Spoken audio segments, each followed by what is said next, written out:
तीर्थक्षेत्र अरण ता माढा येथे नुकत्याच पार पडलेल्या श्रीफळ हंडी सोहळ्यानिमित्त मुख्यमंत्री देवेंद्र फडणवीस यांची मुंबईतील वर्षा निवासस्थानी आज सदिच्छा भेट घेतली।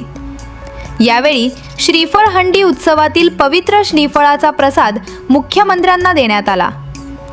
संत शिरोमणी सावता महाराज यांचे वंशज गुरुवर्य सावता महाराज वसेकर यांच्या हस्ते मुख्यमंत्री फडणवीस यांना पवित्र श्रीफळ, वारकरी टोपी व उपरणे देऊन सन्मानित करण्यात आले।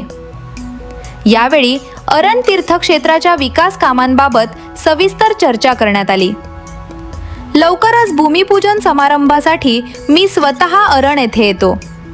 तीर्थक्षेत्राच्या विकासासाठी निधी कमी पडू देणार नाही असा शब्द मुख्यमंत्री देवेंद्र फडणवीस यांनी यावेळी दिला।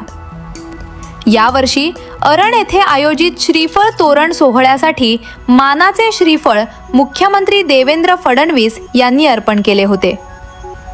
संत शिरोमणी सावता महाराज यांच्या संजीवन समाधी स्थळाच्या विकासासाठी देवाभाऊंच्या नेतृत्वात राज्य शासनाकडून मिळणाऱ्या या पाठबळामुळे अरण तीर्थक्षेत्राच्या विकासाला आणखी गती मिळालेली आहे। संत सावता महाराजांच्या भक्ती परंपरेशी जोडलेल्या अरण तीर्थक्षेत्राच्या विकासाला शासन स्तरावर गती मिळत असून आगामी काळात या परिसराचा सर्वांगीण विकास करण्याच्या दृष्टीने महत्त्वपूर्ण पावले उचलली जाणार आहेत। यावेळी प्रभू महाराज माळी, आबासाहेब खारे यांच्यासह भाविक व मान्यवर उपस्थित होते।